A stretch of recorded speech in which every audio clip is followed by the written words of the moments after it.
देखो हाँ sir. Yes sir. है ना, एक मिनट है, मैं थोड़ा सा वैसे ही कर लेता हूँ। तो सरफेस केमिस्ट्री शुरू कर लेते हैं। सरफेस केमिस्ट्री में अपन पढ़ रहे थे लास्ट टाइम, मेरे ख्याल से अपन फैक्टर्स अफेक्टिंग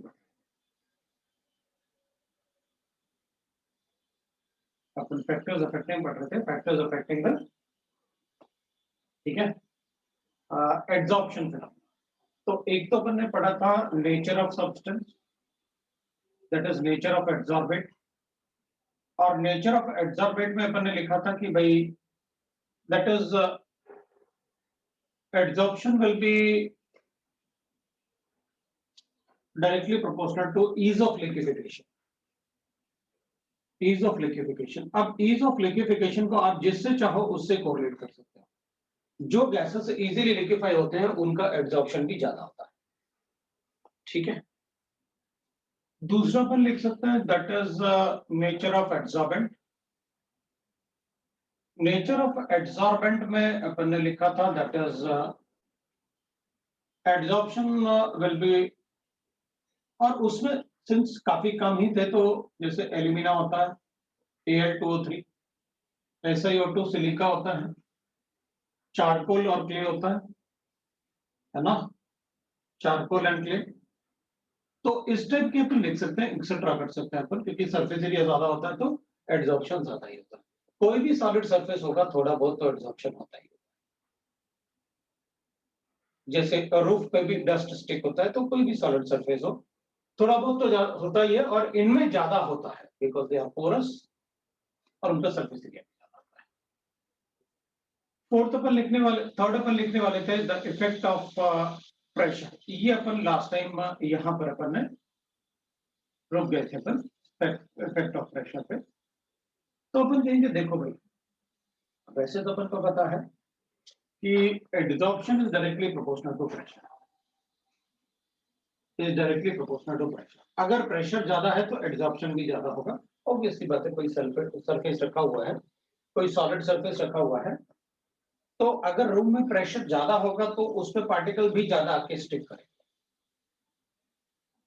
अगर प्रेशर कम होगा तो स्टिक कम करता है पार्टिकल। ऑब्वियसली बात है, किसी भी चीज को स्टिक करने के लिए उसको बाहर से प्रेशर लगना चाहिए। अगर प्रेशर कम होगा तो ऑब्वियसली बात है वो गिर, क्योंकि उसका और इसका one down forces of attraction रहा होगा, उसके अलावा प्रेशर भी उसका। तो अपन क्या करेंगे, जैसे एड्सॉर्प्शन की बात करेंगे तो इसको अपन दो आइसोटोन से बढ़ते हैं, एट कांस्टेंट टेम्परेचर बढ़ते हैं, एट कांस्टेंट टेम्परेचर की बात। तो टेम्परेचर को अपन कांस्टेंट रखते हैं, तो अपन क्या बोलते हैं कि भाई देखो adsorption is directly proportional to pressure at constant temperature. तो आइसोटोन की बात करते हैं, तो एक होता है फ्रेंडली आइसोटोन, है ना, एक होता है फ्रेंडली आइसोटोन। तो फ्रेंडली आइसोटोन में क्या होगा कि भाई इसमें अपन कहते हैं that adsorption is directly proportional to pressure। तो आइसोटोन बनाने के लिए अपन क्या बोलते हैं, x by m, ये एड्सॉर्प्शन डिनोट करेगा और यहाँ प्रेशर। प्रेशर का यूनिट कुछ भी होगा, हमें फर्क नहीं पड़ता, लेकिन अपन कहेंगे जैसे जैसे प्रेशर बढ़ेगा एड्सॉर्प्शन बढ़ेगा, और एक टाइम आएगा तो एड्सॉर्प्शन कांस्टेंट। अब इसमें टेम्परेचर का भी डिफरेंस होता है। ऐसे होता है जैसे अपन मान लो फिजियो एड्सॉर्प्शन, जनरली जो फ्रेंडली आइसोटोन होता है वो फिजियो एड्सॉर्प्शन होता है। सर आपका कैमरा जूम इन हो गया। एक मिनट रुक जाओ, मैं अपन एक मिनट रुकना, ये कैमरा कभी कभी ऐसे कर देता है, तो अपन उसको वैसे कर लेता है।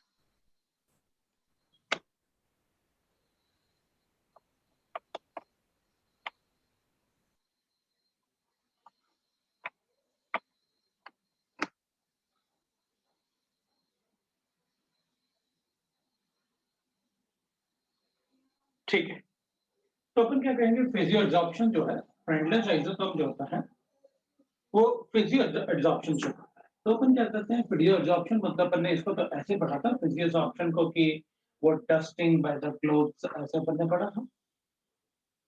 तो उस क्लॉथ पे पहले क्या होता है कि भाई अगर अपन देखेंगे तो जो क्लॉथ होगा उसमें फर्स्ट लेयर ऑफ एब्जॉर्प्शन थोड़ा ज्यादा होगा, अट्रैक्शन फर्स्ट लेयर पे ज्यादा होता है, सेकंड लेयर का अट्रैक्शन थोड़ा कम होता है, थर्ड का और कम हो जाएगा, फोर्थ से उसका एब्जॉर्प्शन नहीं होगा, मतलब फोर्थ लेयर के बाद वो कांस्टेंट हो गया, मतलब इसके बाद एब्जॉर्प्शन होना बंद हो।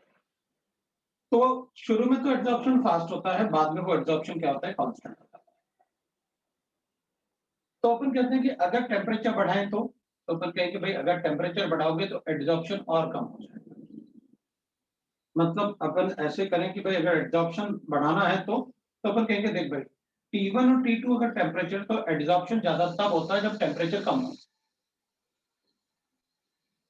इसका मतलब ये हुआ कि एब्जॉर्प्शन अगर अपने पास गिवन है, ये टेम्परेचर और ये टेम्परेचर को कंपेयर करें तो यहाँ टेम्परेचर T2 जो है वो कम होना चाहिए, क्योंकि एब्जॉर्प्शन ज्यादा होगा, इसमें स्टिक कपड़े पे जो डस्ट होगा वो ज्यादा स्टिक होगा अगर टेम्परेचर कम होगा, क्योंकि अगर टेम्परेचर ज्यादा हुआ तो उसका बीच का जो फोर्स ऑफ अट्रैक्शन होगा, वंडर फोर्स, वो ब्रेक होना शुरू होता है। तो यहां पर अपन कहेंगे भाई जो T1 है, T2 is greater than T1 ऐसे होता है। तो अगर आप टेम्परेचर बढ़ाओगे तो एब्जॉर्प्शन कम होगा। मेनली ये फ्रिक्शर एब्जॉर्प्शन को ही एक्सप्लेन करता है, तो अपन लिख लेते हैं प्रॉब्लम में। अब यहां पर जो x by m है दैट इज एब्जॉर्प्शन, तो अपन कहेंगे भाई ये x by m जो है अपने पास दैट इज एब्जॉर्प्शन। तो absorption will be directly proportional to pressure, और लेकिन ये एक पॉइंट पे आके कांस्टेंट हो जाता है, तो अपन इसको ना एक पर्टिकुलर इसका ऑर्डर लिख लेंगे। ये 1/n जो होगा वो ऑर्डर ऑफ रिएक्शन होता है। अगर बहुत हाई प्रेशर होता है तो इसका वैल्यू 0 होता है, और अगर बहुत कम प्रेशर होता है तो इसका वैल्यू मतलब अपन कहते हैं कि भाई वो 1 होता है। और अगर मॉडरेट प्रेशर होता है तो इसका वैल्यू बहुत हाई प्रेशर पर 0 है, जैसे अपन बोलते हैं हाइड्रोजनेशन। अपन कैटालिटिक हाइड्रोजनेशन पढ़ते हैं, कैटालिटिक हाइड्रोजनेशन में catalytic hydrogenation follows zero order kinetics,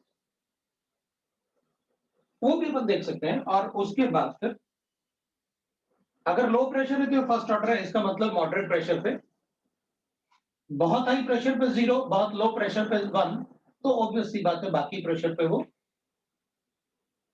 fraction ही होगा, 0 to 1 के बीच में। तो यहां पर x क्या रिप्रेजेंट करेगा अपन वो देख लेते हैं। x is the mass of gas, ये मास ऑफ एड्सॉर्बेंट लिख सकते हैं,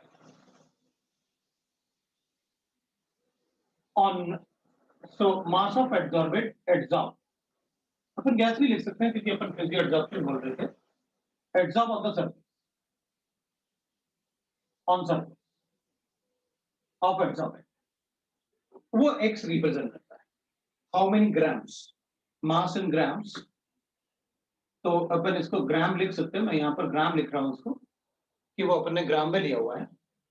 और m is the mass of adsorbent, ये जनरली अपन 1 ग्राम लेना होता है, mass of adsorbent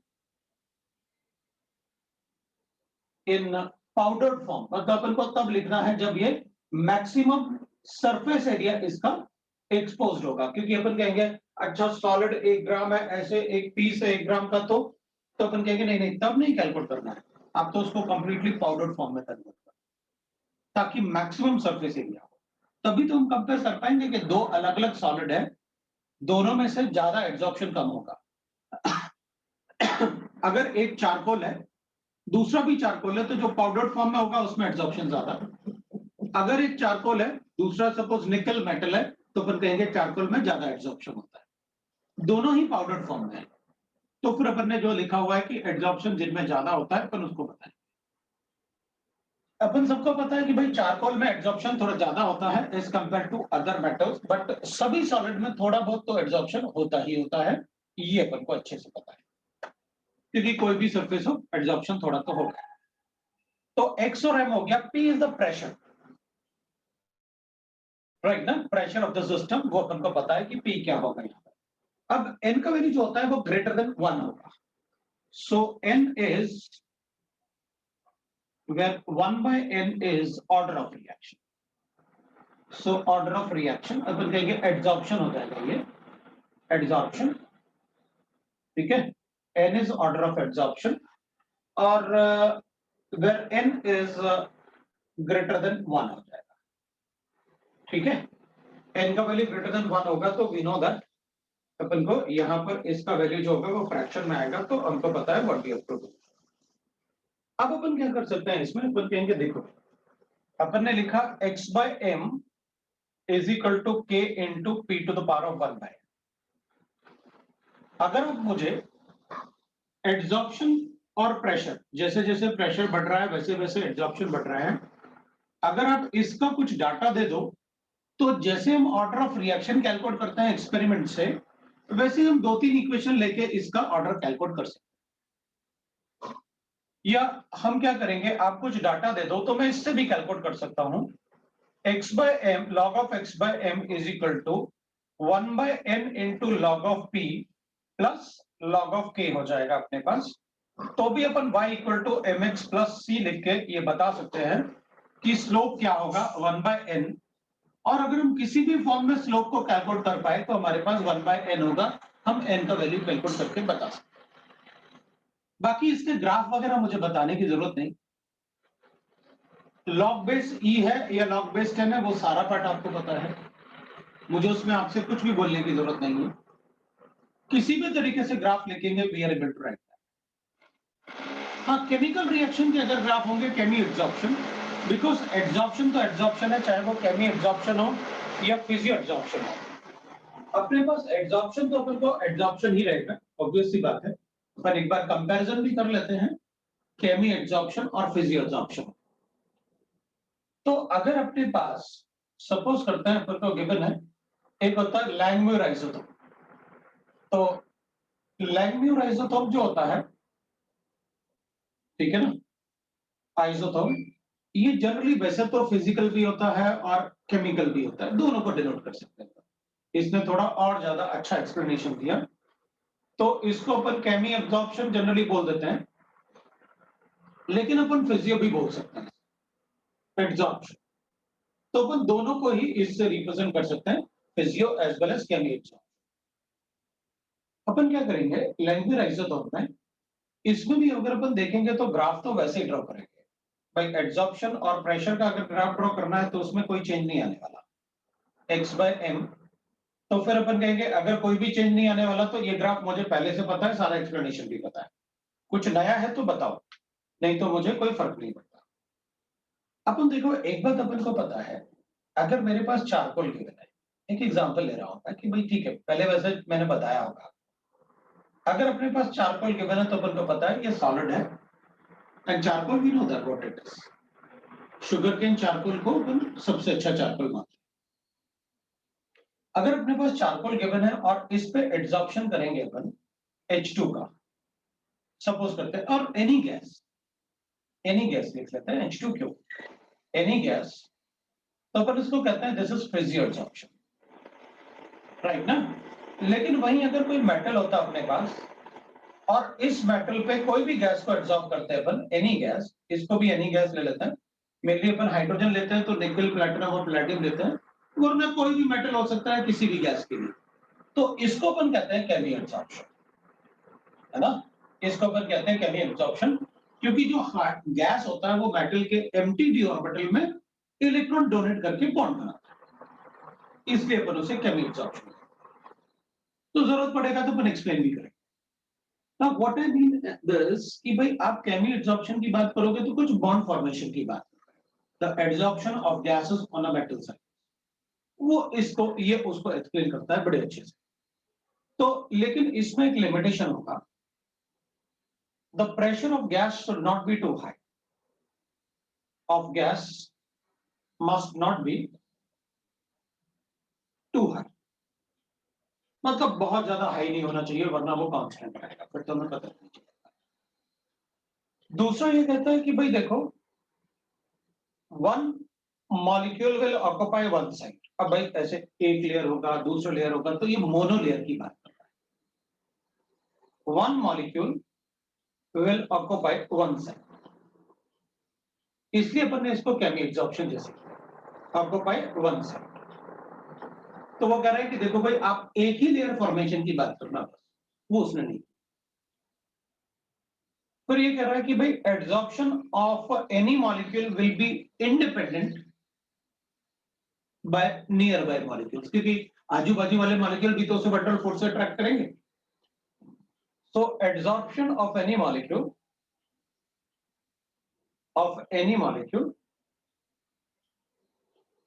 is independent of nearby molecules।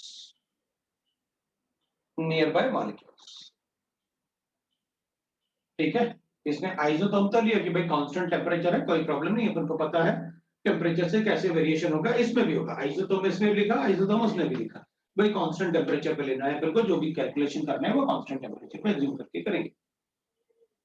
लेकिन इसमें थोड़ा और कि भाई आप मोनोलेयर की बात करना, आप गैस के प्रेशर को बहुत ज्यादा हाई नहीं रखना, आप जो भी एब्जॉर्प्शन होगा सरफेस पे नियर बाई साइड से इंडिपेंडेंट रखना, तो इसमें काफी सारे लिमिटेशंस लगाए।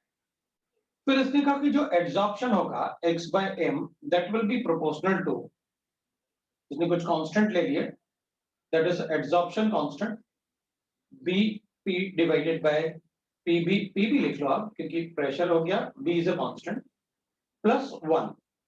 तो इसने कहा कि अगर मैं इसको ऐसे भी लिख सकता हूं तो भी आप बताओगे कि सर वो कांस्टेंट है, प्रोपोर्शनलिटी तो उसने इससे बताया था।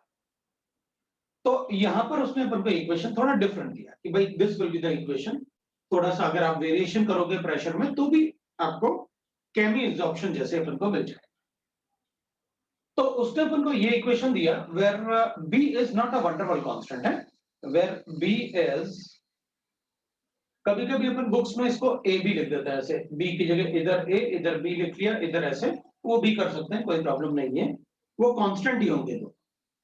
Where b is the Langmuir constant, मतलब यहां कोई ऐसा वंडरफुल कांस्टेंट नहीं होगा, वेयर अपन xyz भी ले सकते हैं। b is a Langmuir constant, it depends on the nature of gas adsorption constant and it depends on nature of adsorbate, it depends on nature of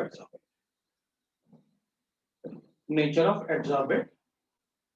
अब इसमें क्या होगा कि x और m वही है, x is the mass of gas or adsorbate adsorb, m is the mass of adsorbent in a powdered form, वो यही रहेगा इसमें। तो ठीक है, अपने पास ये इक्वेशन है जो लैंगमुर ने दिया, वो इक्वेशन है जो फ्रेंडलिश ने दिया। इससे मैंने आपको बताया कैसे order of reaction upon calculate कर सकते हैं, लेकिन एक बात ध्यान रखना कि ये जो x by m जो है वो पर ग्राम के लिए कैलकुलेट करना है। हो सकता है अपन को डाटा वो दें कि भाई ये 10 ग्राम के लिए डाटा है,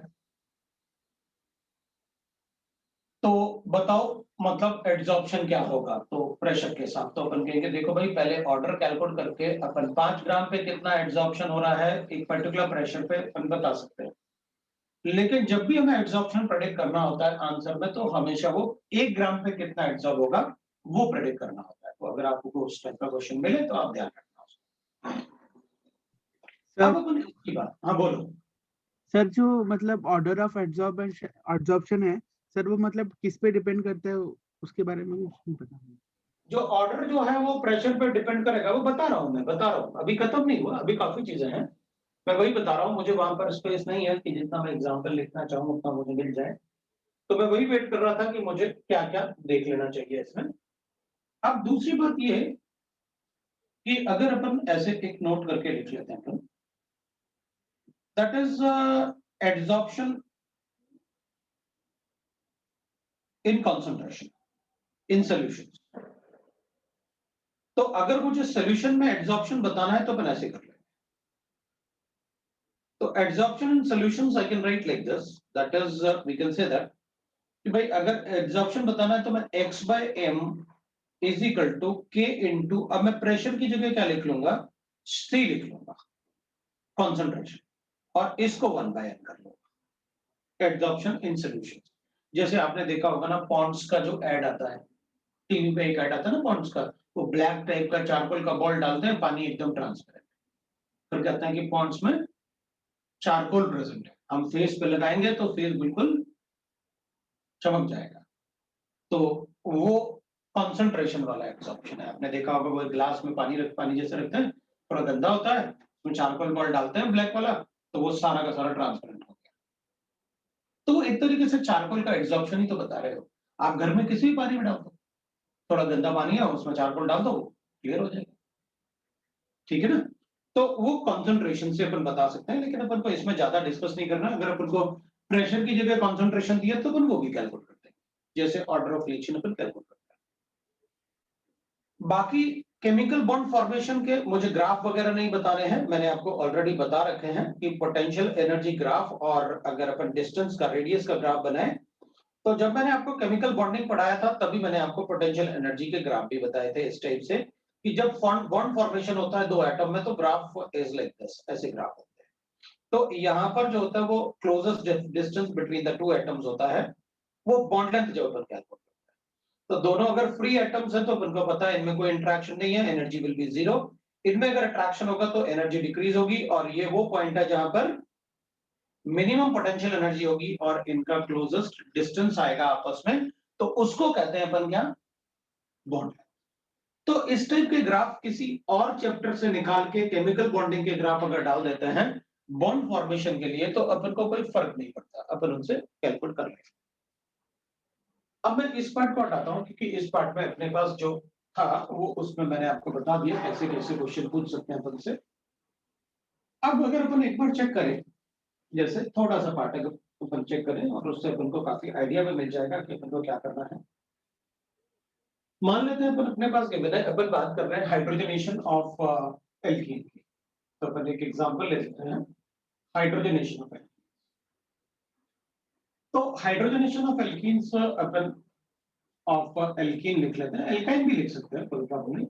हाइड्रोजनेशन ऑफ हाइड्रोकार्बन्स ऐसे लिख लेते हैं अपन को एक बात अच्छे से पता है कि देख भाई, अगर CH2 डबल बॉन्ड CH2 है, इसमें H2 ऐड करते हैं और निकल के प्रेजेंस में इसका हाइड्रोजनेशन करेंगे तो CH3 ऐसे बनेगा। ठीक है, ये हाइड्रोजनेशन अपन को मिलेगा। अब अपन को अच्छे से पता है कि देखो भाई, अपन करते क्या है हाइड्रोजनेशन में, पहले अपन निकल मेटल का एक बड़ा सा कंटेनर होगा Ni मेटल का, और फिर अपन उसमें हाइड्रोजन गैस ऐड करते हैं उस वेसल में at very high pressure, so that the hydrogen atom adsorb on the entire surface of the nickel, वो hydrogen atom adsorb हो जाए। That is chemical adsorption। अपन बोलते हैं rate of adsorption is directly proportional to the available site। So directly proportional to available site।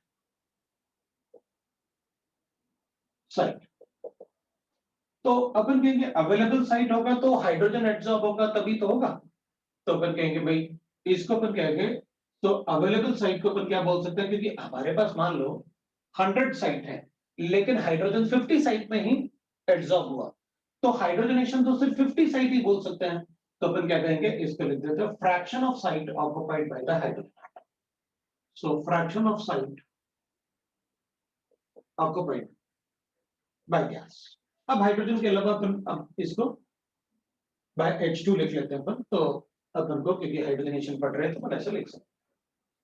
अभी rate of adsorption को अपन लिख सकते हैं, that is adsorb by, so rate of adsorption जो होगा that will be directly proportional to, अपन कहेंगे rate of adsorption, तो फ्रैक्शन ऑफ साइट तो x by m है ना, तो m तो टोटल साइट था और x is fraction of site, तो that will be directly proportional to this. तो अपन कहेंगे ठीक है, and x by m is proportional to what, that is pb divided by pb plus 1, उससे प्रोपोर्शनल होता है।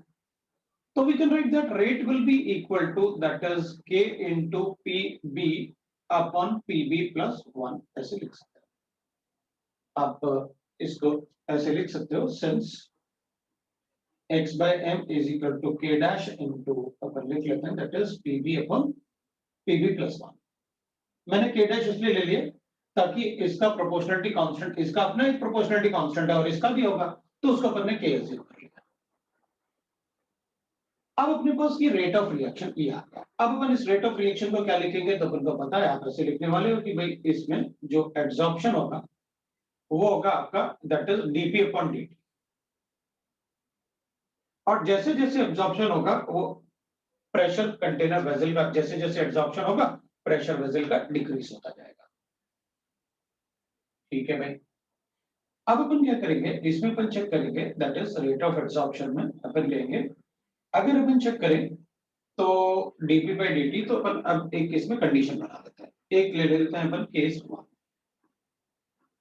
अगर अपन केस 1 ले लें तो अपन कहेंगे when pressure is very high, और होता ही है वेरी हाई प्रेशर पे, मैंने आपको बताया when at high pressure, at high pressure, तो हाई प्रेशर पे अपन कहेंगे, हाई प्रेशर पे क्या होगा, Pb plus 1 will be equal to almost equal to क्या हो जाएगा Pb, क्योंकि ये वैल्यू काफी बड़ा होगा ना इससे, अगर प्रेशर बहुत हाई है तो। ठीक है ना, तो अपन कहेंगे ठीक है, फिर minus dp upon dt will be equal to that is k into Pb upon Pb आ गया फिर तो अपने पास, ये तो कैंसिल हो गया। फिर अपन कहेंगे rate will be independent of pressure of the gas, that is zero order reaction. अगर रेट प्रेशर से इंडिपेंडेंट हो गया then it is a zero order reaction. A rate is independent of pressure, है ना, इंडिपेंडेंट ऑफ प्रेशर। तो अपन कहेंगे फिर तो जीरो ऑर्डर रिएक्शन हो गया, देयरफॉर ऑर्डर इज जीरो, इसलिए इसमें जीरो ऑर्डर रिएक्शन। तो फिर अपन कहेंगे ठीक है, अगर मान लो बहुत हाई है तो क्या करेंगे, केस 2 में ले लेते हैं अपन, हाई प्रेशर पे लिया अपन ने, तो अपन कहेंगे एट लो प्रेशर। अभी लो प्रेशर होगा तो अपन कहेंगे at low pressure will write that Pb plus 1 will be nearly equal to 1, क्योंकि प्रेशर बहुत कम होगा, ये कांस्टेंट है। अगर वो 1 होगा तो अपन कहेंगे then will write that dp upon dt will be equal to k into pressure Pb ना, ये तो मतलब कितना हो जाएगा, 1 हो जाएगा, और b तो कांस्टेंट है, तो मैं इसको k डैश p कर लेता हूं। तो इसका पावर तो अपने पास क्या आ रहा है, 1 आ रहा है, तो therefore I can right that, यहां पर मैं लिख सकता हूं k dash that is it follows first order kinetics, मतलब k dash will be equal to 2.303 upon t into log of p naught upon pt लिख सकता हूं मैं, it's a first order kinetics, क्योंकि ये तो इसका पावर 1 होगा फिर तो it is following first order kinetics. इसको लिखने के बाद आपको सब पता चल गया कि वो फर्स्ट ऑर्डर काइनेटिक्स की बात कर रहे हैं। ये कैसे बनाया वो आपको पता है, आपने इंटीग्रेट करके सारा कुछ कर दिया है, k dt करके k dash dt, वो सब कुछ ये लिखने से आपको सब पता चल गया मैंने क्या, तो वो अपन को पता चल। अब अगर मान लो मैं कहूंगा भाई देखो केस 3 की बात करें अपन की भाई moderate pressure,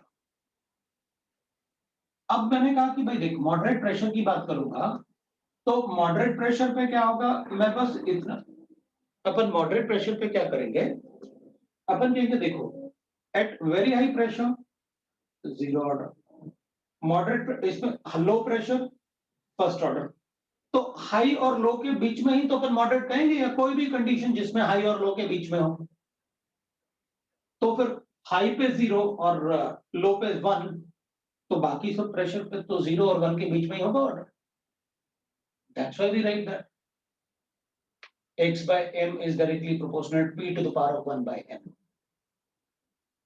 This is a Camus adsorption also. तो ये तो Camus adsorption बता रहे ना, मेटल पे adsorption कर रहे हो हाइड्रोजन किसी भी गैस का, तो अपन कहेंगे moderate pressure the order will be, order of reaction will be, अपन सिर्फ लिख रहे हैं कि भाई ऑर्डर ऑफ रिएक्शन क्या होगा, क्योंकि अपन कहेंगे मॉडरेट प्रेशर को दिए कांस्टेंट कांस्टेंट लेकर सब करके अपन को उसको बहुत ज्यादा इंटीग्रेट करना पड़ेगा। सो एट मॉडरेट प्रेशर से, इसलिए अपन डायरेक्टली लिख ले रहे हैं कि eight moderate pressure the order of reaction will be, order of reaction will be between 0 to 1, इसलिए अपन उसको p to the power of 1 by n कहते हैं। therefore अपन जो x लिखते हैं ना कि x by m is direct adsorption will be directly proportional to 1 by n, that was the reason वो प्रेशर को 1 by n लिखते हैं कि why we are writing that 1 by n, because हम जो भी और लिखा था ना उसने कि pressure should not be too high otherwise zero order हो जाएगा, उसका वैल्यू नहीं आएगा, फिर तो p ही नहीं है ठीक है ना। तो अपन बता सकते हैं कि what will be the order of reaction and what we have to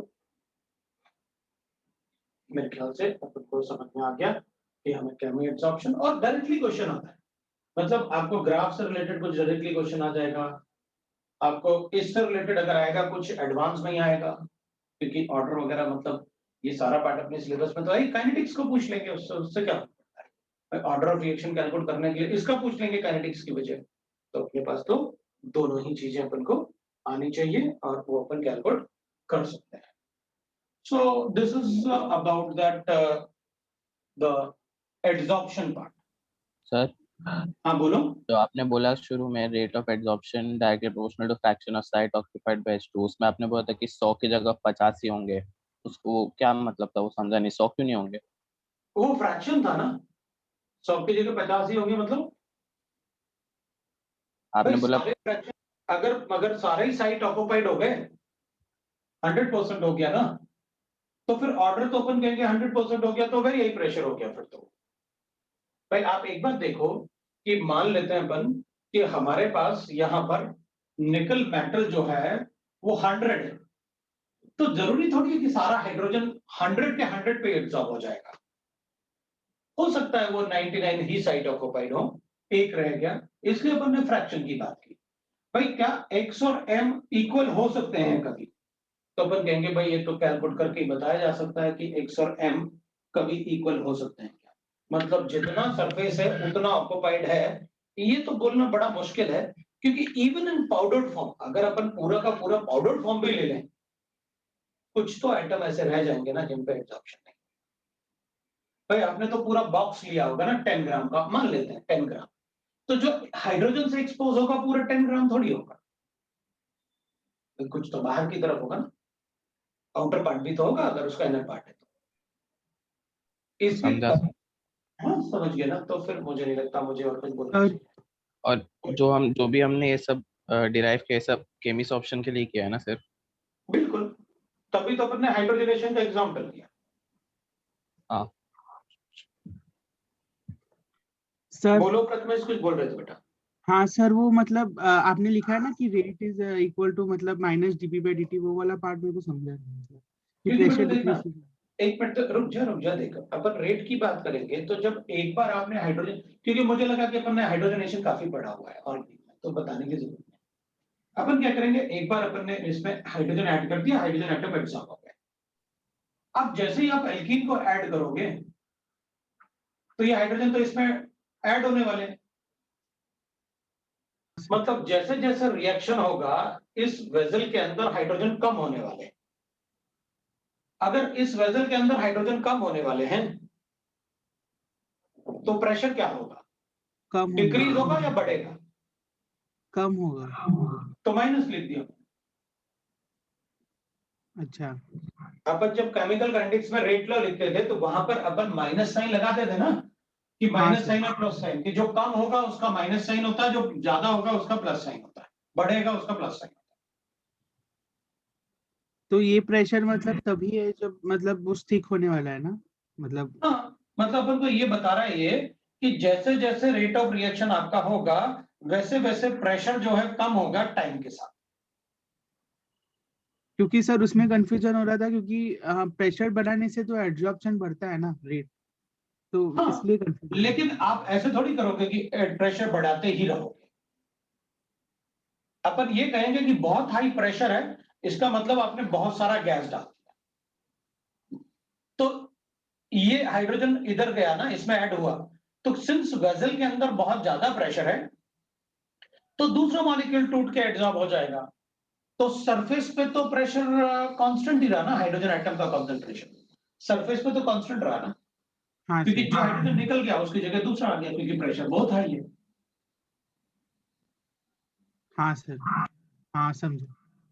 sir अगर प्रेशर हाई होगा तो फिर वो हाइड्रोजन निकलेगा ही नहीं ना सरफेस से। नहीं, हाइड्रोजन तो ये निकाल रहा है, क्योंकि पाई बॉन्ड ब्रेक हो रहा है, ये निकाल रहा है हाइड्रोजन। हाँ, तो वो होगा नहीं ना अगर प्रेशर बहुत हाई रहेगा तो। नहीं, प्रेशर होगा तो अपन इसमें हीट भी तो करते हैं थोड़ा सा, Na को हीट कर देते हैं ताकि डी एब्जॉर्प्शन हो जाए।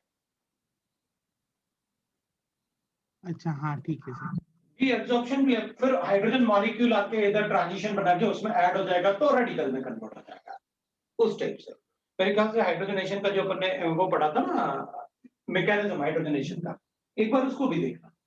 उसमें मैंने हाँ, सर। हाइड्रोजन, इसलिए मैंने ज्यादा मैकेनिज्म की बात नहीं की, सीधा पॉइंट पे आया कि सीधे हाँ, पॉइंट सर। पे बात करता है कि कैसे क्वेश्चन बनेगा। इस टाइप से क्वेश्चन बन सकता है, तो मैंने आपको क्वेश्चन इस टाइप से बता दिया, जिस टाइप से भी बनेगा अपन बता देंगे। अब इसमें अपन कहेंगे देख भाई यार अट्रैक्टिव फोर्सेस है तो ये नीचे आएगा ग्राफ, अगर रिपल्सिव फोर्सेस है तो ये ग्राफ कभी नीचे नहीं आएगा, अगर इनके बीच में रिपल्शन होगा वो ग्राफ ऊपर ही जाएगा।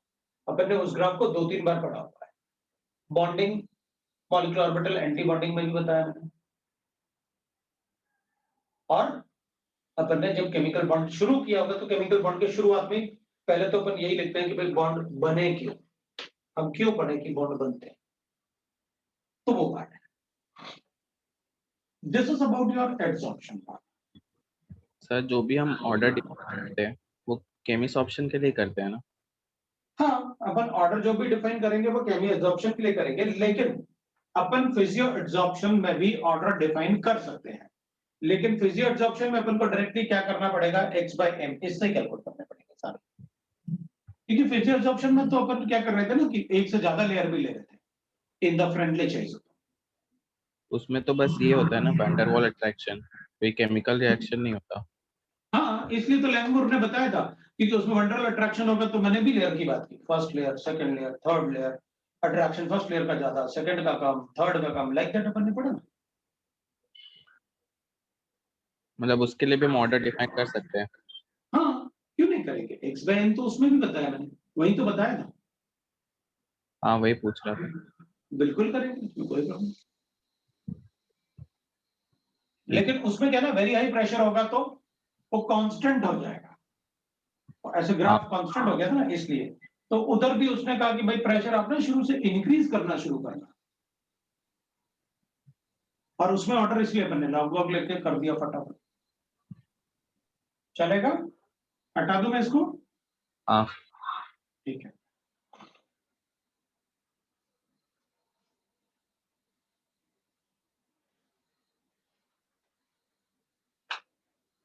सर लैंगमे और आइसोमर तो दोनों को रिप्रेजेंट करता है ना, तो फिर हाँ, हम लोग दोनों को, मतलब डिफरेंशिएट। लेकिन उसको पढ़ने के बाद अपन को ये लग रहा है कि वो ज्यादा, क्योंकि मोनोलेयर की बात कर रहा है ना वो। हाँ, तो हम लोग मतलब डिफरेंशिएट कैसे करेंगे मोनोलेयर में कि फिजियो एब्जॉर्प्शन हो रहा है कि क्या? नहीं, फिर वहां पर गिवन होगा ना अपन को, कि अपन को पता है कि अगर चारकोल पे एब्जॉर्प्शन की बात कर रहा है तो वो फिजियो एब्जॉर्प्शन की बात। मतलब ऐसे ग्राफ से देख के नहीं बता सकते कि ग्राफ में कितना no variation. No no, nobody can say. But ये है कि लैंगमर आइसोटोन थोड़ा ज्यादा अच्छा था, फ्रेंड विषय। वो कंसंट्रेशन के बारे में भी बता रहा था, वो काफी चीजें बताई उसने, ऑर्डर ऑर्डर भी उसने कैलकुलेट करके बताया कि देखो मतलब sir order of physio absorption और ऑर्डर ऑफ केमी एब्जॉर्प्शन में कोई मतलब ऐसा ये नहीं है क्या रिलेशन टाइप कि मतलब नो दोनों इंडिपेंडेंट? नो नो नो, दोनों ही अलग अलग रखेंगे। ठीक है सर। अब अपन पढ़ेंगे इसमें कोलेट्स। इसमें कैटलिस्ट वाला पार्ट भी होता है। कैटलिस्ट वाले पार्ट को वैसे तो आप काफी सारा पढ़ चुके हो, मतलब पूरा केमिस्ट्री उसमें इन्वॉल्व होता है कि भाई अलग अलग, जैसे अमोनिया का प्रिपरेशन है तो कैटलिस्ट क्या करना है, और like that we have to write the catalyst, और बीच बीच में जो भी अपन ने कैटलिस्ट पढ़े अलग अलग रिएक्शन में, वो सब कंबाइन करके अपन को यहाँ लिखने होते हैं, इनऑर्गेनिक और ऑर्गेनिक वाले। वर्ड्स अपन को जरूर पता होना चाहिए, what is catalyst, what is promoter,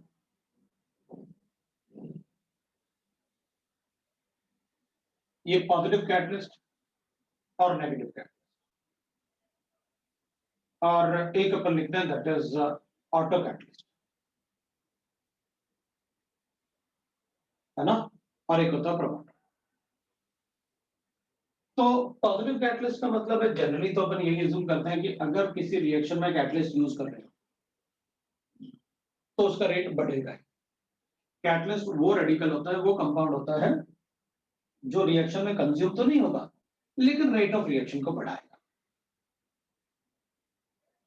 catalyst consume तो नहीं होता लेकिन रेट ऑफ रिएक्शन को बढ़ाएगा, और अपन ने ऑर्गेनिक केमिस्ट्री में मैंने आपको बताया हुआ है कि catalyst follows that path which have less energy of activation. Positive catalyst मतलब जो भी catalyst rate of increases rate of reaction, negative catalyst decreases the rate of reaction.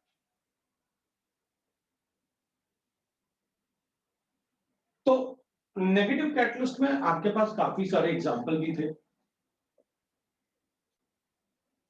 Flinders catalyst और रोजनमन कैटलिस्ट। अपन ने ईथर में फ्री रेडिकल मैकेनिज्म से ether पैरोक्सी ether में convert होता है, तो उसको अपन क्या करते हैं, कॉन्सेंट्रेटेड H2SO फॉर्म रखते हैं इन ईथर, वो भी अपन बोल सकते हैं कैटलिस्ट। फिर अपन जैसे लिखते हैं कि भाई H2O2 का डिकम्पोजिशन होता है, अपन ने पढ़ा हुआ, हाफ O2 बनता है, तो अपन इसमें फिर H3PO4 ऐड करके रखते हैं ताकि वो डिकम्पोज ना हो। इवन यूरिया भी डाल देता है ताकि वो डिकम्पोज ना हो। KClO3 डिकम्पोज होता है, लेकिन अगर इसमें MnO2 ऐड कर दें तो जल्दी डिकम्पोज हो जाएगा, दैट इज कॉल्ड, इसके लिए कैटलिस्ट हो गया। तो उस टाइप से अपन मतलब बहुत सारे नहीं लिखने अपन को, अपन को पता है कि कैटलिस्ट कैसे यूज होता है।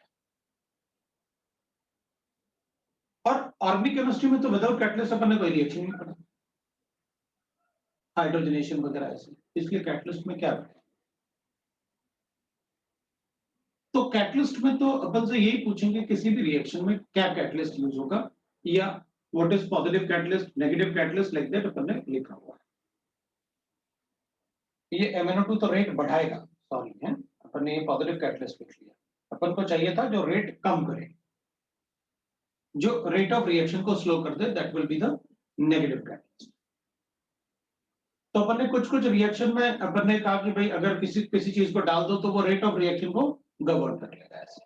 जैसे अपन को पता, अब नहीं वो एग्जांपल नहीं लूंगा जो अपने सिलेबस में नहीं, क्योंकि लिथियम एल्यूमिनियम हाइड्राइड में अगर अपन पेरिडीन डाल दें तो वो कार्बोक्सिलिक एसिड को ऑक्सीडाइज नहीं कर पाएगा, लेकिन अपने सिलेबस में नहीं, अपन बात ही नहीं करना चाहते, ठीक है ना। तो अपन ऐसी कोई बात नहीं करेंगे जो अपने सिलेबस में नहीं है और अपन उसकी बात करें, तो अपन उसको नहीं लेते हैं। तो उस टाइप से अपन को नेगेटिव कैटलिस्ट पता है कि भाई डिकम्पोजिशन होते हैं, लाइक दैट, इस टाइप से अपन ने कुछ कुछ पढ़ा है। ऑटो कैटलिस्ट का मतलब है कि रिएक्शन में कुछ ऐसा हो जाए कि जो रिएक्शन में या तो रिएक्टेंट है या फिर प्रोडक्ट है। कभी कभी ऐसे होता है कि अपन से कहा जाता है कि देखो अपने पास ना, जैसे एग्जांपल ले लेते हैं अपन पहले, अपने पास ये गिवन है, इसमें पानी डाला और अपन से कहते हैं HCl या कोई भी एसिड डाल दो, तो ये CH3COH बनाता है और C2H5OH बनाता है। इसका रेट ऑफ रिएक्शन डिपेंड करता है इसके कॉन्सेंट्रेशन पे, लेकिन जैसे जैसे टाइम पास होता है इसका रेट ऑफ रिएक्शन बढ़ता है, बट इसका कॉन्सेंट्रेशन कम होता है, ये अपन को पता है, पढ़ा ना अपन ने। एस्टर का रेट टाइम के साथ बढ़ेगा, तो अपन ने कहा था अच्छा, तो अपन क्या करेंगे ना, उसमें ढूंढेंगे कि यार इसमें जो कैटलिस्ट यूज किया है क्या वो बन रहा है, तो ये बन रहा था, तो ये ऑटो कैटलिस्ट बोल दूंगा कि भाई यहां पर जो प्रोडक्ट बन रहा है वही प्रोडक्ट कैटलिस्ट भी है, तो H+ आयन का कॉन्सेंट्रेशन बढ़ेगा तो कैटलिस्ट का कॉन्सेंट्रेशन बढ़ रहा है, इसलिए रेट ऑफ रिएक्शन बढ़ रहा है, तो this will act as auto catalyst.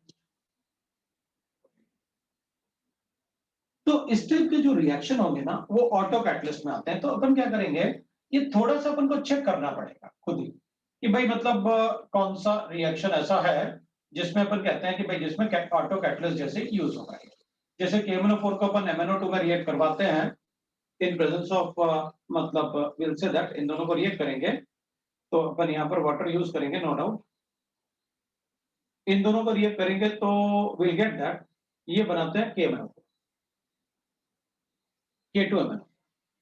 अगर ये K2MnO4 बनाएंगे, यहाँ पर अपन बेसिक मीडियम लिख लेंगे, OH लिख लेता हूं, तो ये K2MnO4 बनाएंगे प्लस वाटर बनाएंगे, बैलेंस भी कर लेंगे अपन कि भाई इसको एक बार इसके साथ ले लेते हैं, एक बार इसको इसके साथ ले लेते हैं, और बेसिक मीडियम में बैलेंसिंग करके आता है।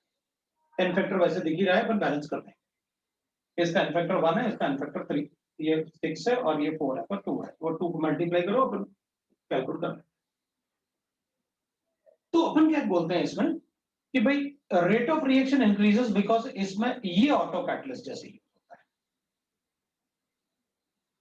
तो अपन कहेंगे सर एक बात बताओ, हमको कैसे पता कि भाई इसमें कौन ऑटो कैटलिस्ट है कौन ऑटो कैटलिस्ट नहीं है? तो अगर अपन को option A B C D दे दिया कि बताओ किसका रेट बढ़ेगा, तो भाई उसमें तो पता होना चाहिए। ऑटो कैटलिस्ट के एग्जाम्पल जितने एनसीईआरटी में गिवन है वो 2 ही हैं, मैंने आपको बताया। फिर अपन को शीट में 1-2 और मिल जाएंगे अगर मैंने ढूंढेंगे तो ऑटो कैटलिस्ट। तो अपन क्या करेंगे कि ये ऑटो कैटलिस्ट वाले ये दोनों तो आपको पता होना चाहिए, क्योंकि ये दोनों काफी इंपॉर्टेंट रिएक्शन, ये डी ब्लॉक के हिसाब से और ये हाइड्रोलिसिस ऑफ एस्टर के हिसाब से। और दोनों ही अपन को मतलब इंडेक्स में दे रखे हैं इक्वेशन, मतलब एनसीईआरटी में तो भेज। हमें क्वेश्चन में गिवन होगा the rate of reaction increases due to the, अब जब पूछेंगे किस स्पीशीज की वजह से इंक्रीज होगा, तो अपन को फिर पता होना चाहिए which will act as auto catalyst. तो अपन कहेंगे कि भाई इनमें से कोई एक ऑटो कैटलिस्ट जैसे बिहेव कर रहा होगा, बस हमें ढूंढना पड़ेगा कि किसको ऑटो कैटलिस्ट पता है, क्योंकि वो रिएक्टेंट भी हो सकता है और वो प्रोडक्ट भी हो सकता है। इसलिए अपन को अगर तुम देखोगे तो आज तक अपन को कोई क्वेश्चन नहीं मिला होगा। आप प्रीवियस ईयर के कितने भी क्वेश्चन करो उसमें अपन को थ्योरी में मिल सकता है, लेकिन क्वेश्चन नहीं मिलता कि व्हिच इज ऑटो कैटलिस्ट। तो ऑटो कैटलिस्ट वो होगा जो रिएक्शन का ही रिएक्टेंट या प्रोडक्ट कैटलिस्ट जैसे ही होगा, उसको अपन ऑटो कैटलिस्ट। प्रमोटर वो होगा जो कैटलिस्ट की कैटालिटिक एक्टिविटी को बढ़ाएगा, वो प्रमोटर होगा। So it is not the rate, it is not increasing the rate of reaction, वो कैटलिस्ट के कैटालिटिक एक्टिविटी को बढ़ाने की वजह से रेट ऑफ रिएक्शन बढ़ रहा होगा। तो कैटलिस्ट की एक्टिविटी बढ़ेगी तो रेट ऑफ रिएक्शन बढ़ेगा। प्रोमोटर क्या करता है, रेट ऑफ, वो कैटलिस्ट के कैटालिटिक एक्टिविटी को बढ़ाता है। So promoter increases the catalytic activity of, increases the catalytic activity of catalyst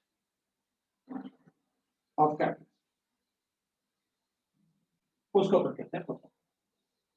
तो इस पार्ट से जितना मैंने आपको बताया उस टाइप से कुछ आएगा, या फिर ऑर्गेनिक केमिस्ट्री से अपन बता सकते हैं। कैटलिस्ट का क्वेश्चन सॉल्व करोगे तो ऑर्गेनिक केमिस्ट्री को सोच के ही करोगे तो ही सबसे अच्छा सॉल्व कर सकते हैं, क्योंकि अपन को एक बात पता है, even the solvent can change the order of SN1 SN2 में अपन को पता है, अपन सॉल्वेंट को देख के रिएक्शन करता है। Polar protect SN1, aprotic solvent है SN2, न्यूक्लियोफाइल से, and a nucleophile can act as a base can act as a nucleophile, तो ज्यादातर अपन वहीं से सॉल्व करेंगे। ये कैटालिटिक एक्टिविटी। अब क्योंकि इसमें कोई लिमिटेशन नहीं है तो एक अपन को एक पेज पे अपने शीट में भी गिवन है, एक पेज पे काफी सारे रिएक्शन गिवन है, उन्होंने कंपाइल करके पूरा पेज बनाया हुआ है कि अपना केमिस्ट्री में कितना रिएक्शन में कैटलिस्ट अपन से पूछ सकते हैं, तो वो आप एक बार देख लेना।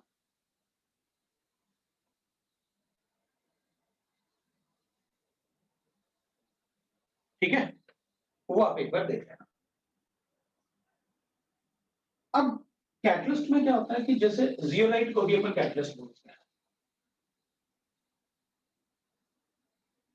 अपन सबको पता है जियोलाइट कोई कैटलिस्ट नहीं होता, ये एक पत्थर होता है, एल्यूमिनोसिलिकेट्स बोलते हैं जियोलाइट। जियोलाइट कोई कैटलिस्ट थोड़ी होता है, ये पत्थर होता है, ऐसा पत्थर जो पोरस होता है और जिसके पोर्स का साइज हमें डिसाइड करना होता है और वो हम खुद डिसाइड करते हैं। तो अब पत्थर के बारे में अपन से क्या पूछ सकते हैं? एक तो फॉर्मूला पूछ सकते हो आप कि सिलिकेट से तो SiO2 होगा, n टाइम्स होगा, तो इसमें कुछ सिलिकॉन को एल्यूमिनियम से रिप्लेस करेंगे, क्योंकि सिलिकॉन तो +4 है, तो अपन इसको एल्यूमिनियम से रिप्लेस करेंगे और इसके चार्ज को बैलेंस करने के लिए अपन सोडियम ऐड कर देते हैं। बस इन्हीं को एल्यूमिनियम सिलिकेट्स बोलते हैं। भाई अगर इसका एक ऑक्सीजन जाए, इसका एक सिलिकॉन जाएगा तो अपन 2 ऑक्सीजन जाएंगे, तो दोनों ऑक्सीजन मिलके इन दोनों के चार्ज को भी बैलेंस कर लेंगे। तो अपन एल्यूमिनियम सिलिकेट्स को अपन ऐसे लिख सकते हैं Al2O3, मतलब अगर आपने 2 ये लिखा होगा तो 8 चार्ज हो गया, तो 2 ये लिखोगे और 2 ये भी लिखोगे, तो 4 ऑक्सीजन हो जाएंगे। तो अपन को दिख रहा है यहां पर बहुत सारे सिलिकॉन्स भी होंगे, तो SiO2 ले लेते हैं और NH2 ले लेते हैं। थोड़ा सा इसमें पानी भी होता है ताकि क्रिस्टल वाटर ऑफ क्रिस्टलाइजेशन रहे, वो क्रिस्टल फॉर्म में अपन को दिखे, दैट इज एल्यूमिनियम सिलिकेट्स। एक तो फॉर्मूला पूछ सकते हैं अपन से। दूसरा, जियोलाइट्स जो होते हैं वो मतलब एक तो वाटर के प्यूरिफिकेशन में काम आते हैं, हार्ड वाटर को सॉफ्ट वाटर में कन्वर्ट करने के लिए, क्योंकि हार्ड वाटर में जो मैग्नीशियम कैल्शियम होगा वो यहाँ पर ऑक्सीजन के साथ ब्लॉक हो जाएगा, क्योंकि सोडियम ऑक्साइड से ज्यादा स्टेबल होगा कैल्शियम और मैग्नीशियम ऑक्साइड। तो ये सोडियम एक्सचेंज हो जाता है वाटर में, वाटर प्यूरिफायर होते हैं, अपन को पता है। ऑलमोस्ट अपना बहुत सारा पेट्रोल जो होता है वो जियोलाइट के हेल्प से अपन कन्वर्ट कर लेते हैं हाइड्रोकार्बन को पेट्रोल। पेट्रोल में जो भी मॉलिक्यूलर फॉर्मूला वो बनाते होंगे कि भाई हमें पेट्रोल बनाने के लिए, अच्छा क्वालिटी के लिए या किसी भी क्वालिटी के लिए, तो इसमें तो ये पोर्स है भाई। जैसे मान लो मेरे पास ये है, मैंने इसमें एक रिएक्शन किया, CH3Cl और AlCl3 ले लिया मैंने। तो मुझे यहाँ पर रिएक्शन करेंगे तो अपन को पता है कि इसमें जो प्रोडक्ट बनेगा, थोड़ा सा और ऐसे ले लेते हैं, ठीक है, 2 प्रोडक्ट बनेंगे, एक ये है और एक ये है। अपन को पता है मेजर प्रोडक्ट ये होता है, रूम टेम्परेचर पर मेजर प्रोडक्ट ये होगा, अपन को पता है। वो 3 रिएक्शन जो तुमने पढ़ रखे हैं।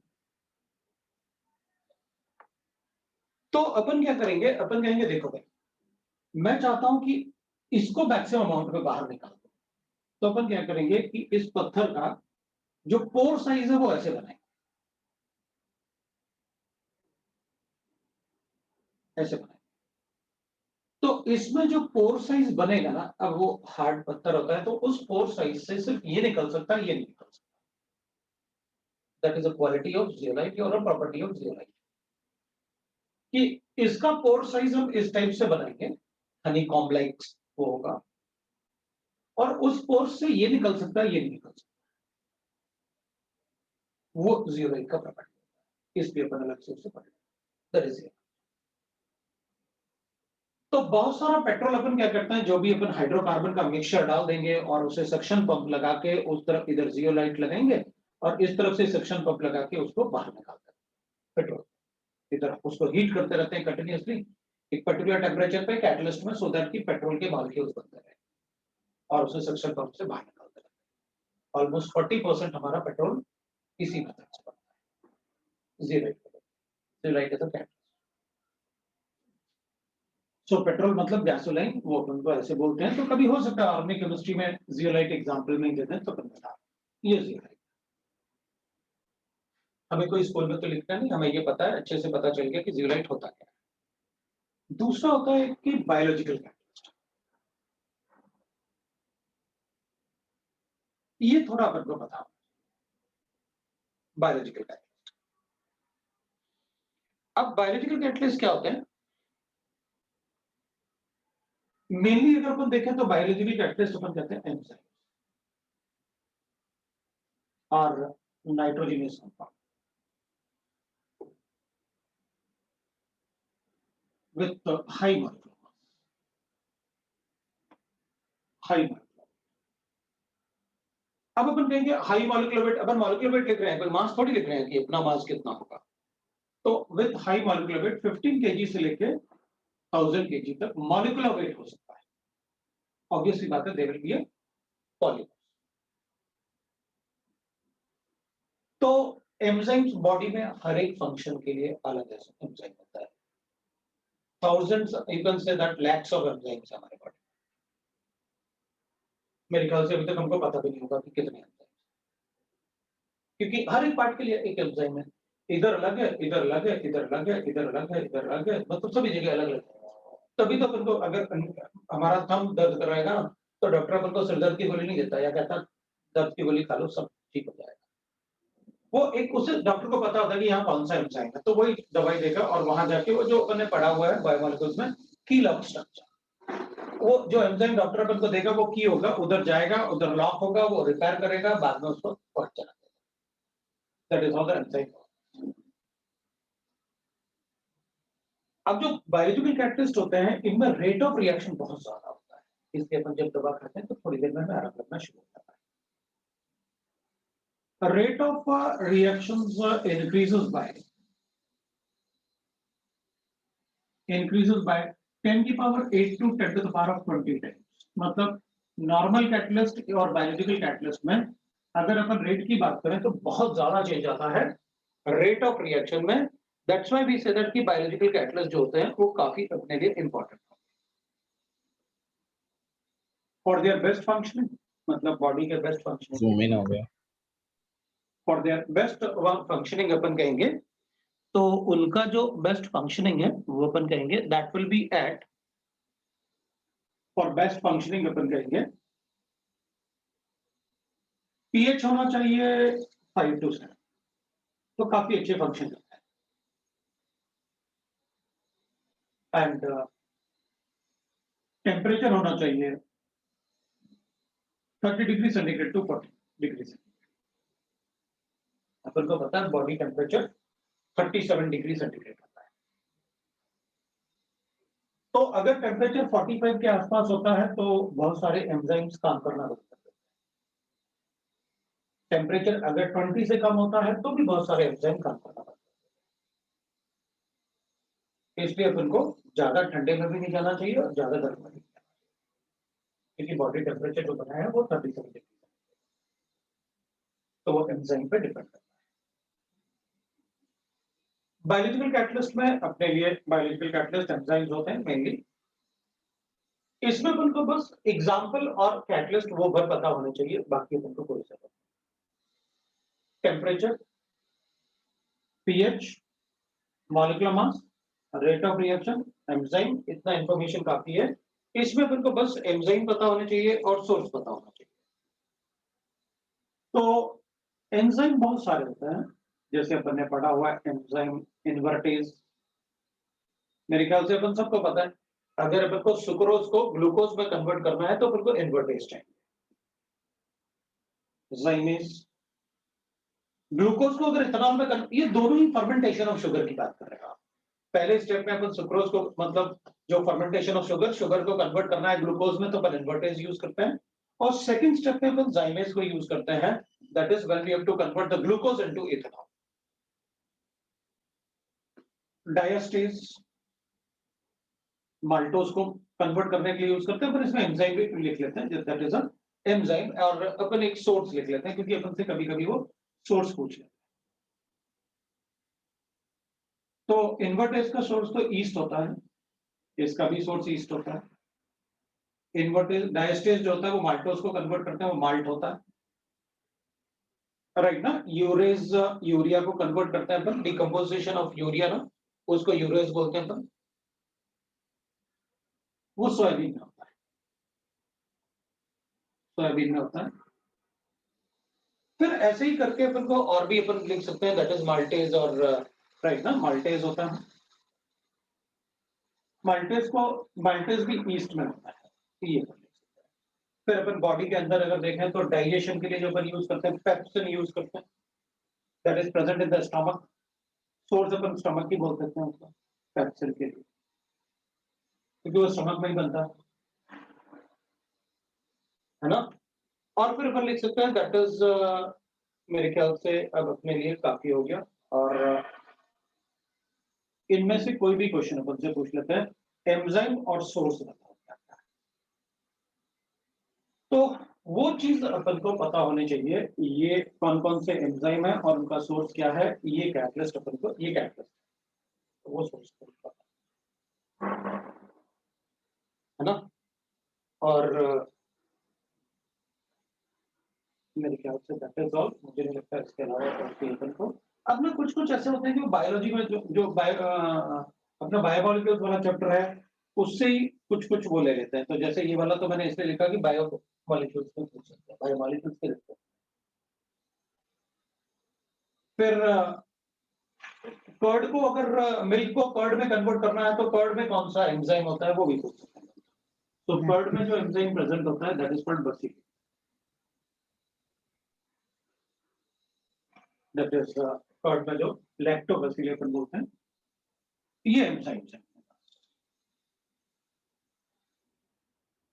इसके अलावा मतलब और कोई ऐसा रिएक्शन आप इसको ध्यान रखना, लेकिन कि मतलब ये सुक्रोज को कन्वर्ट करेंगे अपन किस में, ग्लूकोज में, प्लस फ्रक्टोज में। जाइमेज ग्लूकोज को कन्वर्ट करेंगे अपन इथेनॉल में। माल्टेज दैट इज डायस्टेज ना, माल्टोज दैट इज माल्टेज में कन्वर्ट करेंगे अपन किसको, कार्बोहाइड्रेट को। सेलुलोज बोल सकते हैं अपन, ये कार्बोहाइड्रेट लिख लो, कार्बोहाइड्रेट इनटू माल्टेज। और यूरेज यूरिया को कन्वर्ट डिकम्पोज करेंगे। माल्टेज दैट इज राइट ना, तो अपन कहते हैं इसको ग्लूकोज में, 2 मॉलिक्यूल ग्लूकोज में कन्वर्ट होता है। पेप्सिन वो अपने आप में स्टमक में फूड के डाइजेशन के लिए यूज होता है, और ये मिल्क को कन्वर्ट करना है कर्ड में, तो बसिली लैक्टोबैसिली। इस टाइप से इंफॉर्मेशन अपन को so produce in the stomach, in stomach for digestion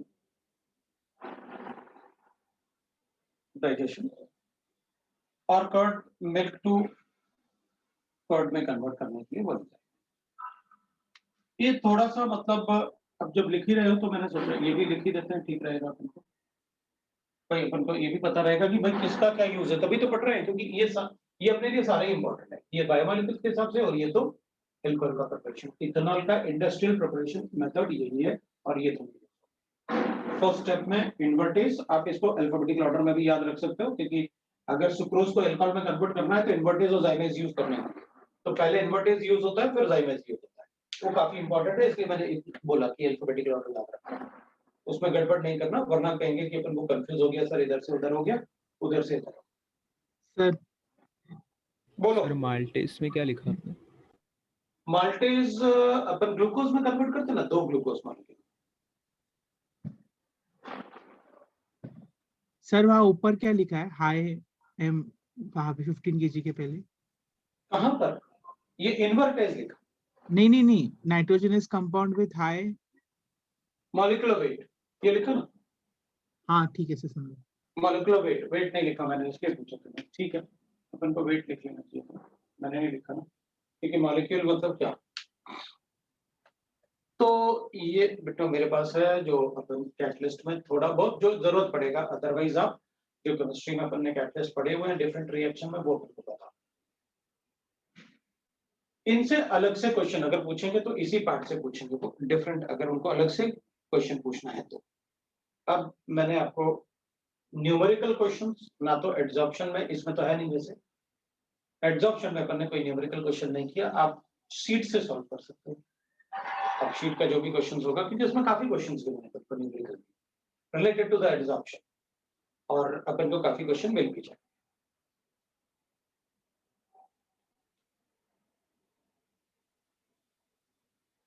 तो अपन आगे बढ़ते हैं। आगे अपन बात करेंगे कोलॉइड्स की।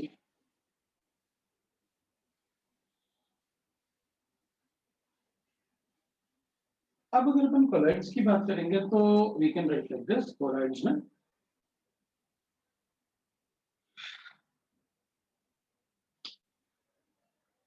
अब देखो, जैसे अपन बात करते हैं ना जैसे सॉल्यूशंस की, तो एक तो ट्रू सॉल्यूशन होता है, एक कोलॉइडल सॉल्यूशन होता है, और एक सस्पेंशन होता है। ट्रू सॉल्यूशन में particle size is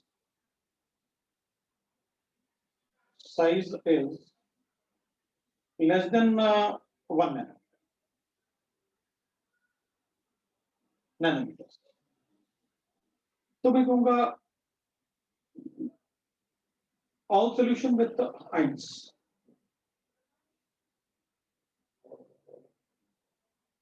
all aqueous solution with ions मैं ऐसे लिख सकता हूं,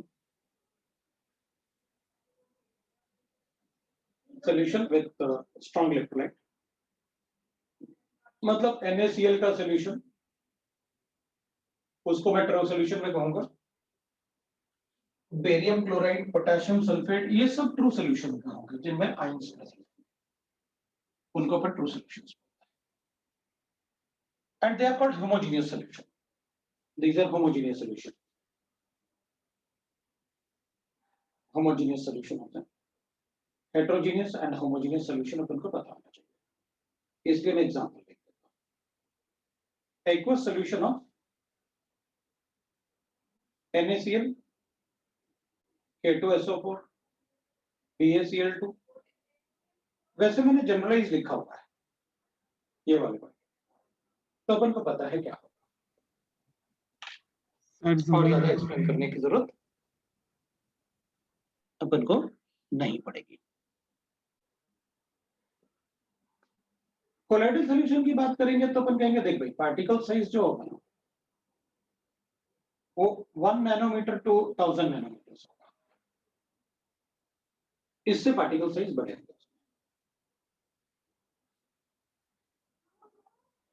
These are heterogeneous solutions. Heterogeneous solutions. Example में अपन देख सकते हैं, that is milk, it is a heterogeneous solution. अपन देखेंगे कोई भी ऐसा सॉल्यूशन जिसमें कलर दिखता हो, इंटेंसिटी ऑफ कलर थोड़ी ज्यादा, जैसे अपन माउथ वॉश यूज करते हैं, लिस्ट्रीन वगैरह यूज करते हैं, तो लिस्ट्रीन इज heterogeneous solution.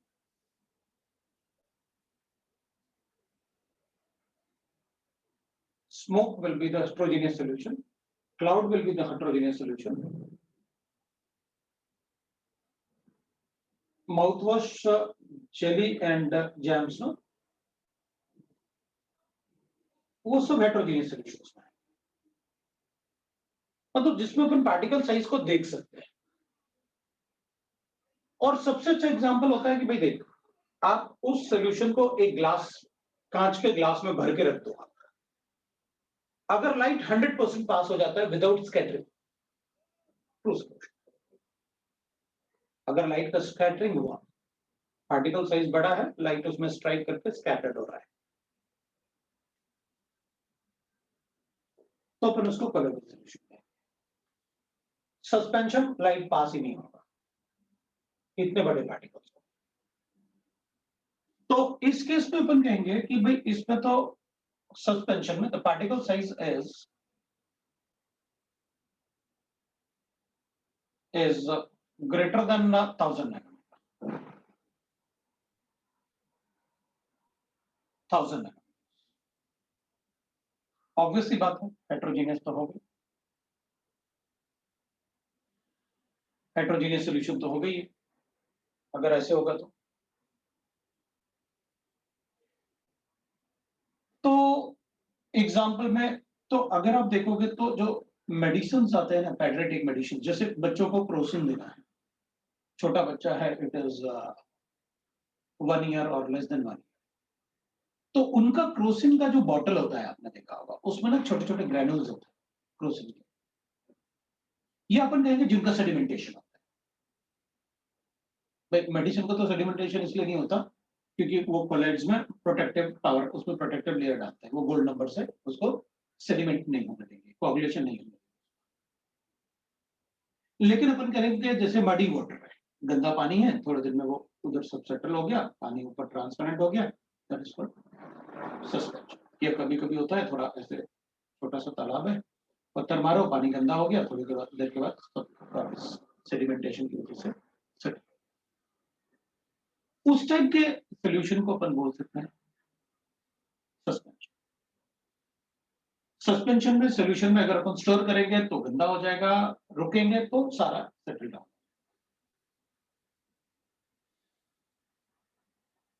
इसमें ऐसा नहीं होता, मिल्क में ऐसा थोड़ी होता है कि उसका सॉलिड फैट सेटल हो जाएगा, पानी ऊपर आ जाएगा. तो इसमें sedimentation process is possible. Passes across. तो अपन उसे बोल सकते हैं। अब मैं जैसे लिखूंगा मडी वाटर, तो मडी वाटर में पार्टिकल साइज डिपेंड करेगा, हो भी सकता है नहीं भी हो सकता। बारिश का पानी है कभी कभी गंदा ही रहता है क्योंकि उसमें पार्टिकल साइज छोटे भी हो सकते हैं, बड़े भी हो सकते हैं, सेडिमेंटेशन हो भी सकता है नहीं भी।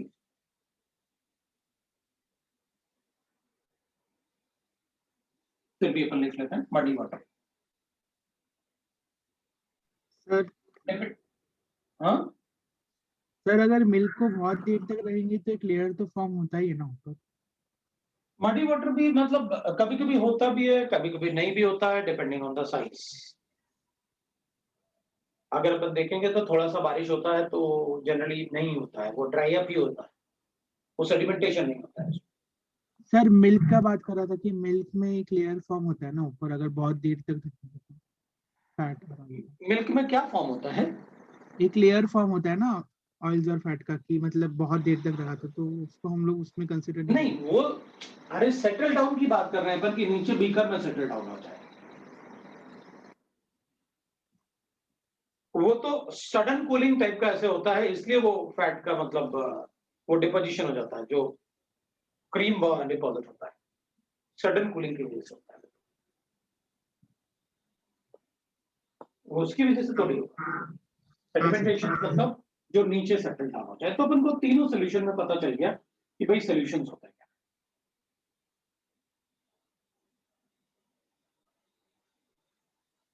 तो फिर हमें तो कलर्स पढ़ना है, तो अपन क्लासिफिकेशन ऑफ कलर्स पढ़ लेते हैं। What is the classification of colours? Classification of colours की बात अगर अपन करेंगे, कलर्स का क्लासिफिकेशन, तो कलर्स के क्लासिफिकेशन में विल से दैट भाई एक तो कलर्स जो होते हैं उनको क्लासिफाई करेंगे अपन on the basis of physical state of dispersed phase and the dispersion phase. So based on physical state of dispersed phase and the dispersion medium.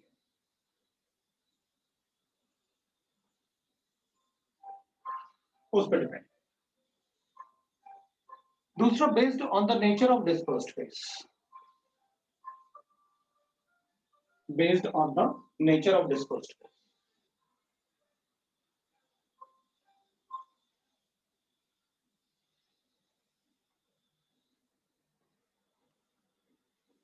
Based on the nature of dispersed phase, based on nature of dispersed।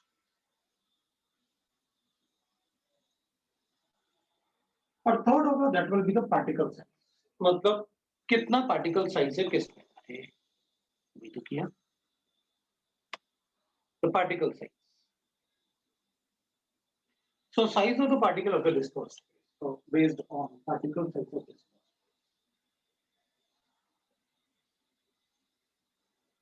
particle size of dispersed phase, of dispersed, ये class.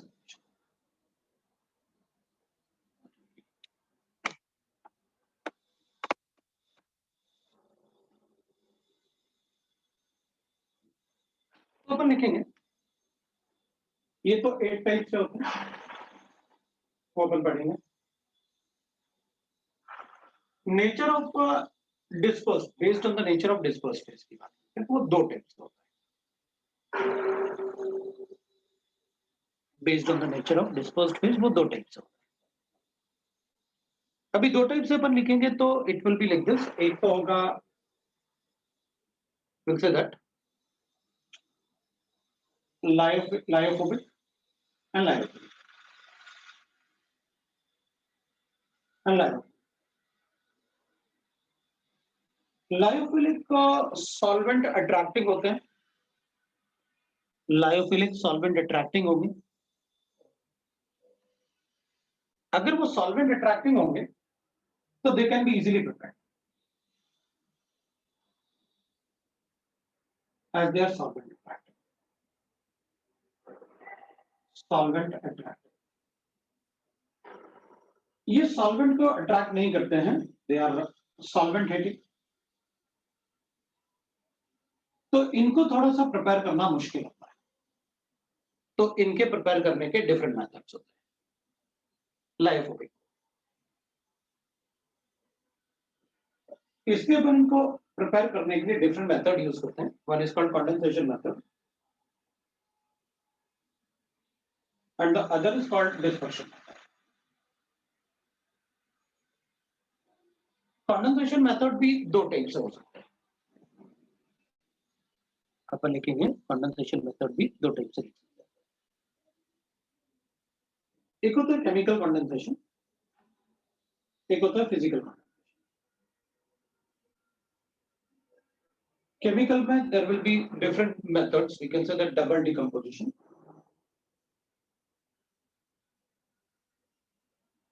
We can write reduction. We can write oxidation and hydrolysis. ये methods. Physical में there will be, we can say that mechanical, मतलब यहाँ पर बोल सकते हैं अपन excessive cooling or exchange of solvent and दूसरा excessive cooling बोल सकते हैं। ये दोनों मेथड होता है। अरे यार ये तो परेशान तो नहीं था।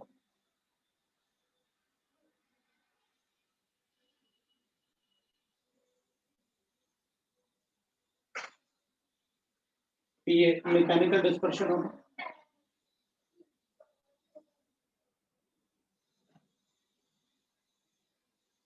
इलेक्ट्रिकल डिस्पर्शन होता है, तो ब्रेडिक्स-ज़ार्क मेथड वाला,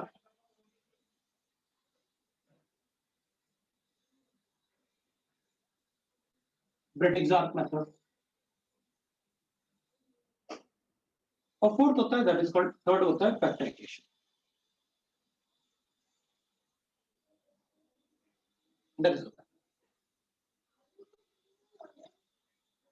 पार्टिकल साइज में अपन लिखते हैं that is macromolecular,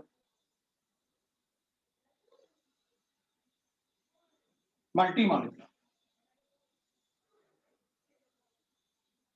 and fourth we write that third we write that associated colloids. That is called micelle formation. Micelle formation. तो उसमें अपन वो सोप वगैरह सर्फेक्टेंट्स वगैरह वो सब है। This is classification of colloids. ये colloids के प्रिपरेशन के लिए पढ़ना है आपको, ये सारा पार्ट अपन को colloids के प्रिपरेशन के लिए,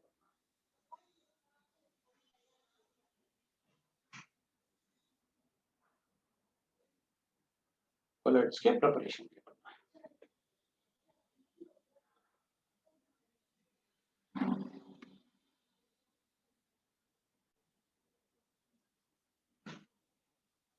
तो अब depending on the solvent we are using ना, depending on solvent we use, solvent वो होता है जिसमें डिस्पर्सन मीडियम है, और सॉल्वेंट मतलब dispersion medium used, we call them as, अगर वाटर होगा तो अपन हाइड्रोसॉल बोलते हैं, अगर अल्कोहल होगा तो एल्कोसॉल बोलते हैं,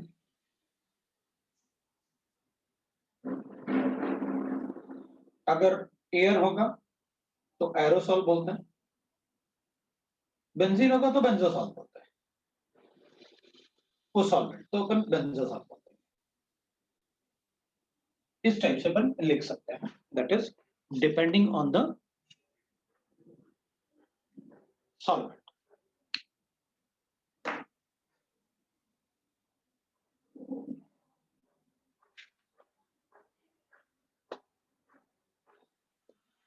तो ये प्रिपरेशन ऑफ कॉलोइड्स के लिए है सारा पार्ट, जो भी अपन ने यहाँ पर लिखा हुआ है, that is entire part is for the preparation of colloids. तो अपन एक एक पार्ट को डिस्कस करते हैं।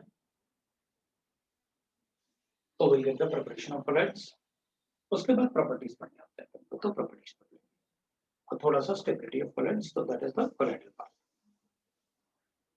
तो पहले अपन 8 टाइप्स से डिस्कस करेंगे, what are the 8 types of colloids, different type के कोलॉइड्स होते हैं।